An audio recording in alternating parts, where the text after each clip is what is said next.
According to the Washington State Department of Social Health Services, in Washington State there are currently over 10,000 children in foster care, with over 2,000 of these available for adoption. Nationwide, that number climbs to more than 129,000.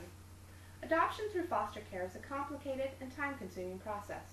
Today I will provide you with a basic understanding of this process by addressing the 3 stages of becoming a foster adopt parent. They are making the initial decision, meeting the children, and finally your day in court. As with any process, the first step is simply to begin. Adoption is a lifelong commitment. It's important to consider why you wish to adopt and how this will affect your immediate and extended family. After this highly personal decision, you must contact a social worker who will generally ask you a series of introductory questions, provide you with an overview of the process, and mail you an application. This lengthy application requires you to provide in-depth information regarding your childhood, personal beliefs, financial state, medical history, and criminal history. You must also provide personal references, have your home inspected, and attend classes. This process takes several months. So you've completed the first step. Now it's time to meet the children. Children come into care for many different reasons. Most have suffered various forms of abuse and neglect. Many have been exposed to drugs and alcohol, and most feel a sense of guilt, abandonment, and loss. According to DSHS, the placement process follows several easy steps. First, a social worker calls you with information regarding a specific child. You're provided with complete background information. The visits occur at a neutral, comfortable setting. And after several weeks or months, the child moves into your home and you complete the adoption paperwork. I have been a foster adopt parent for more than 18 years and completed my first 4 adoptions 9 years ago. It is my experience that this timeline for placement occurs in a matter of hours versus weeks. Usually it starts with a call from home finders who asks if you have an opening. They give you a brief, sketchy background of the child, and if you agree, arrangements are made to pick up the child. Achieving the final day in court is never a guaranteed step. Most biological parents desperately wish to have their children returned, and they have 12 months to complete the required classes, counseling, and whatever other goals the social worker requires. The parents are allowed visits to maintain a bond with the children.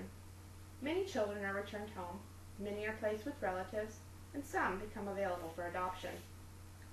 During this time, there's a series of periodic court reviews. At these reviews, the social worker provides information to the judge, and the judge decides whether a child should remain in care, how many visits the parent should receive, and what services should be provided. Foster parents are asked to provide information and allowed to attend court, but they never have a say in what they believe is best for the child. I am an exception to this rule. Several years ago I met Sam. At 2 1/2, Sam had seen it all. Born to a meth addict, abused, neglected, and living in filth. He could open any container in an attempt to acquire food. He became an instant member of our family and our hearts. After 3 months in our home, Sam was sent to live at an inpatient treatment center with his biological mother. It was the hardest 10 days of my life. Biological mom was caught trying to kick Sam down a flight of stairs. When I picked Sam up, he screamed, "Mommy, I missed you." But that was not the end of the story. Biological mom skipped town for 2 months, and upon her return, she resumed visits twice a week for 2 hours.